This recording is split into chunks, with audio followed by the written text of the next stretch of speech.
तुला माहितीये, अंधारातून जात असताना आपल्याला असं वाटत असतं की आपण हातातल्या दिव्याला घेऊन जातो, पण खरं पाहिलं तर त्या दिव्याच्या प्रकाशामुळे आपण पुढे जात असतो.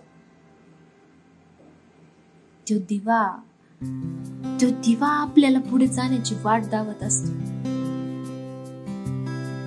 मैं कभी बतलाता नहीं, पर अंधेरे से डरता हूँ मैं माँ.